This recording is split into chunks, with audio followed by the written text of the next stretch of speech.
TV Informativo. Aqui o Vale se vê.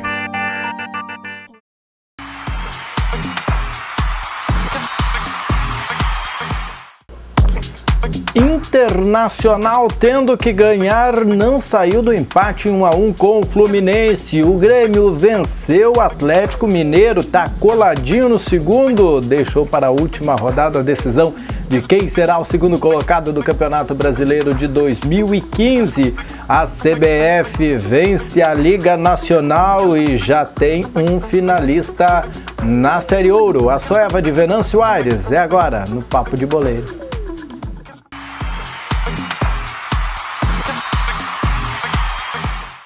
E o fim de semana não poderia ter sido mais empolgante para a Laranja Mecânica, Diogo Botti da Serra Gaúcha, campeã da Liga Nacional. Já tinha colocado a mão na taça, né, Márcio? Primeira partida lá contra o Intel Orlândia, jogo realizado lá em Uberaba, interior de Minas, mas consolidou essa belíssima campanha aí de toda a Liga Nacional. Ginásio lotado no complexo ali em Carlos Barbosa, mais de 7 mil pessoas assistiram a CBF atropelar mais uma vez o time paulista, fez 5-1 e segurou seu quinto título, o time mais vencedor da história da Liga Nacional no futsal brasileiro.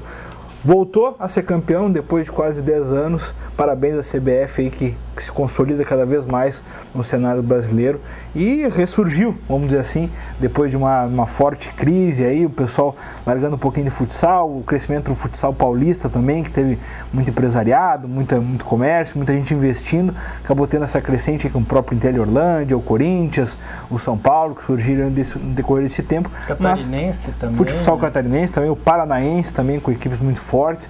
Então agora a CBF ressurgindo aí, colocando o futsal gaúcho mais uma vez no topo. É isso aí. Depois da vitória teve aquela tradicional carreata com bombeiros e tal, os jogadores desceram do caminhão, comemoraram com a galera, aliás, a cidade toda praticamente, na rua. Na verdade, a Carlos Barbosa respira o futsal da CBF, né? Não tem como ser diferente. Ela é patrocinada pelo patrocinador dela master, é a Tramontina, empresa sediada ali na própria Serra. Então, realmente, fatores não faltam aí para a CBF comemorar.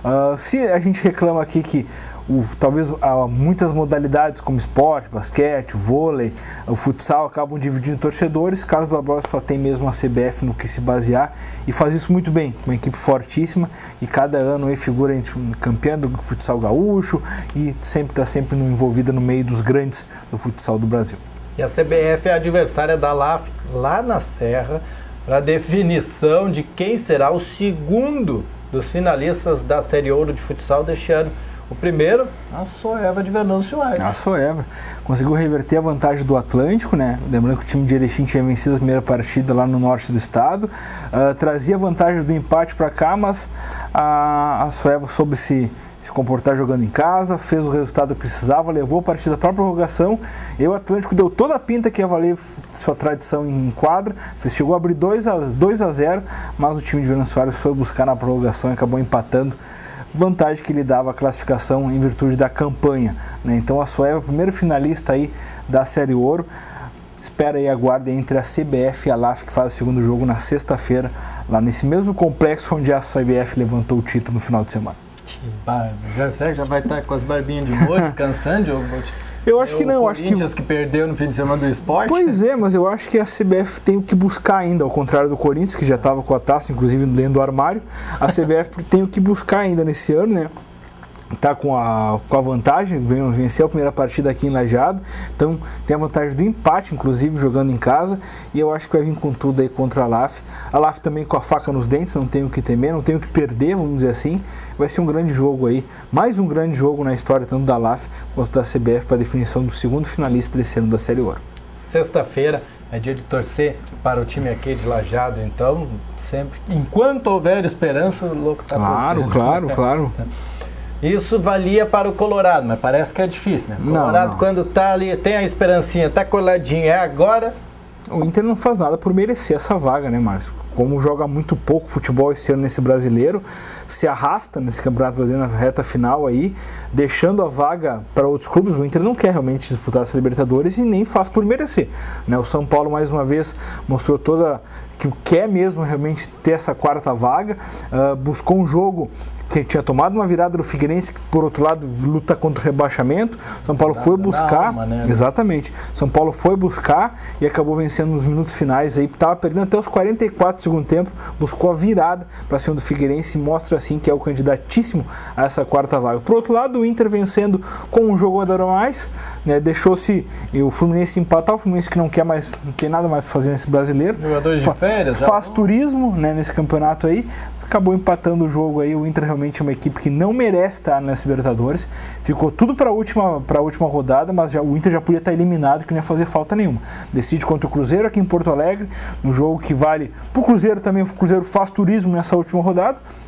Mas o São Paulo, sim, o São Paulo tem outro jogo de morte aí contra o Goiás, que precisa da vitória. Só a vitória pode ainda dar alguma chance para o time goiano escapar do rebaixamento. Por outro lado, o São Paulo, aí por um empate, conquista essa vaga na Libertadores, vaga merecida, caso venha para o Clube Paulista. Por outro lado, o Inter, que realmente vai ter que se modificar, principalmente sua estrutura dentro de campo. O Argel precisa encarar o papel dele como treinador, coisa que ele não tem feito, e dar um padrão de jogo para o Inter, porque realmente o Inter se arrasta em campo e nessa reta final de brasileiro é deplorável as atuações do time colorado. Eita lá, Dona Amanda tem os gols de Internacional 1, Fluminense também 1. Solta lá. De área da Alessandro. Boa bola. Anderson pro Vitinho, ajeitou, bateu pro gol! Gol!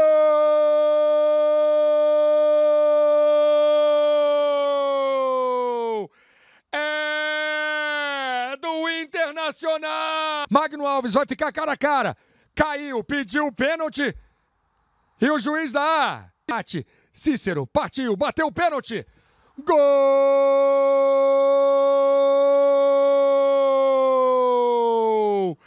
É do Fluminense. Bueno. E do lado... Só para ressaltar, Márcio, esse gol aí do Vitinho, o Vitinho que abriu o placar para o Inter. O Vitinho deu 21 pontos para o Inter nesse Campeonato Brasileiro. Tem 7 jogos que o Inter venceu por 1-0 com o gol do Vitinho. Se não fosse o Vitinho, o Inter estava lutando contra o rebaixamento nesse Brasileiro. E ainda era um cara que era, né, demorou para você acreditar. Demorou para você acreditar. Isso é coisa do Argel. A gente falou do Argel mal aqui, eu continuo falando mal, mas eu acho que o Vitinho é coisa dele mesmo. Ganhou uma outra motivação com a saída do Diego Aguirre, que ele tinha perdido espaço e tudo mais. Nunca deixou de jogar bola o Vitinho, mas ele tem 7 vitórias do Internacional nesse brasileiro, com um gol dele por 1-0, tem 21 pontos na tabela aí, que coloca o Inter nessa briga ainda na Libertadores. Mas realmente, o Inter, pelo que vem jogando, pela postura principalmente dentro de campo, quando tá ganhando, o Inter no sábado não quis ganhar o jogo. O Inter fez muita força para que o Fluminense empatasse, que acabou acontecendo num pênalti inventado pela arbitragem, mas isso acontece, é do jogo. Se o Inter matasse o jogo de uma vez ainda no primeiro tempo, quando teve pelo menos 3 chances claríssimas de gol que o Cavalieri acabou salvando, ou até os jogadores frente a frente acabaram batendo para fora, o Inter teria essa vitória mais assegurada ainda na primeira etapa. Não aconteceu, castigo veio no segundo tempo. Sem os gols de Vitinho, então o Internacional teria hoje 36 pontos. Barbaridade. Aí sim, estaria ali junto com o Joinville. Estaria junto com o Joinville, na vice-lanterna do Brasileirão. Que beleza. Eu acho que estaria rebaixado virtualmente, ó. Pois é. Questão da pontuação, vamos dar uma olhada aqui na nossa tabela. 36 pontos, rebaixado. Bom, né? Salve, mas tá, tem uma do Fernandão, bota uma pro Vitinho agora. O Vitinho tá salvando o rebaixamento aí, vamos dizer assim, preliminarmente, né? Como a gente não fala muito, vitórias são vitórias, mas com responsabilidade direta, a gente tem 7 jogos. É isso aí. Do lado tricolor, o jogo foi aqui em casa, foi na Arena, e o tricolor gaúcho cozinhou o Galo, pegou o segundo colocado e deixou apavorado agora. É verdade. Está apenas um pontinho na frente. Isso aí, ao contrário do Inter, que falta motivação, o Grêmio sobra mesmo já estando classificado na Libertadores. Enfrentou um Galo aí também completo, querendo o jogo. Mais de 40 mil pessoas compareceram à Arena do Grêmio. O Grêmio fez sim por merecer essa vaga e segue vivo na luta pelo vice-campeonato. Até nós estávamos conversando aqui em off a questão de quem tinha sido vice em tal ano e tal. Tudo bem, mas vale um pouco mais de dinheiro, né, Márcio? Isso que interessa pro Grêmio no momento aí onde todo o futebol brasileiro vive em crise, não é que aqui no estado não é diferente, então vale um pouquinho, um troco a mais aí, e a questão do status mesmo de ser o vice-campeão do Brasileirão. O Grêmio vai a Joinville no final de semana enfrentar o já rebaixado Joinville com liberação de jogadores e tudo mais, talvez um time sub-20 do Joinville esteja em campo nessa partida. O Grêmio tem totais pressões de vencer, e por outro lado, o Galo também joga em casa, mas tem um confronto um pouco mais complicado aí na questão da zona zona de rebaixamento. Então vamos aguardar o que vai ser essa rodada. Eu acho que o Grêmio tem totais condições de vencer a partida e torcer por um tropeço do Galo aí para segurar essa vice-liderança, já que o título já está na mão do Timão. É isso aí, o Timão está com os braços, tu já guardou, botou no armário, já tem até teia de aranha na já taça. Tá na taça lá. Mas aí o segundo colocado ainda é o Galo, com um pontinho apenas na frente do Grêmio. Vem o Grêmio, depois o quarto é o São Paulo com 57 pontos, o Internacional tem 59. Isso, o São Paulo 59 e o Inter 57. O Sport ganhou do Corinthians 56.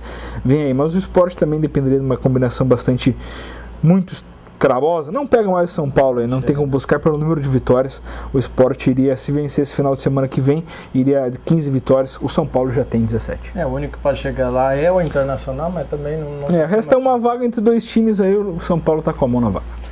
Na parte de baixo, os catarinenses estão lá, né? Ainda assustando a galera. O Joinville já foi, reservou sua vaga já na Série B do próximo ano. Nós falamos do Goiás, antes o Goiás que pega o São Paulo, tinha rodado no Serra Dourada. 38 pontos São Paulo, o Goiás precisa ganhar e torcer contra o Avaí. O Avaí que por sinal pega o Corinthians fora de casa. Então tem tudo para o Avaí perder, mas é jogo da vida do time catarinense, que por um empate acaba se segurando na zona sem rebaixamento. E por outro lado o Goiás precisa ganhar do São Paulo e torcer para o resultado paralelo. Ou seja, o Goiás já tem meio pontinho ganho nessa história toda. O Goiás já está com meio pé na lama já, essa que é a realidade. Mas aí só também. Mas vamos ver. E o Vasquinho, hein? O Vasco, tu quer botar a touca do Eurico Miranda, mas ele tá segurando a touca para viajar, né? Tá difícil, mano. Mas 1-0 no Santos, o Vasco aí caminha firme, tem 40 pontos. Ao contrário, também depende de outros resultados, mas se ganhar na última rodada, duelo aí, confronto direto na zona de rebaixamento do Milhão. Agora o Vasco ele pega um adversário também que está vivo.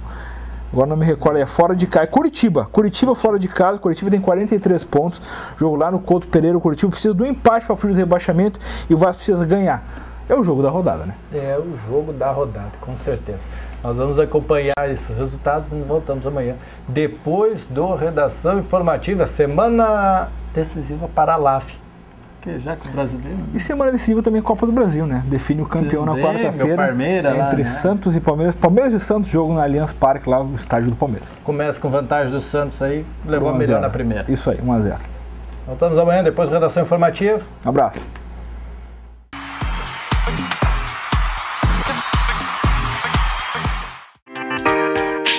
TV Informativo. Aqui o Vale se vê.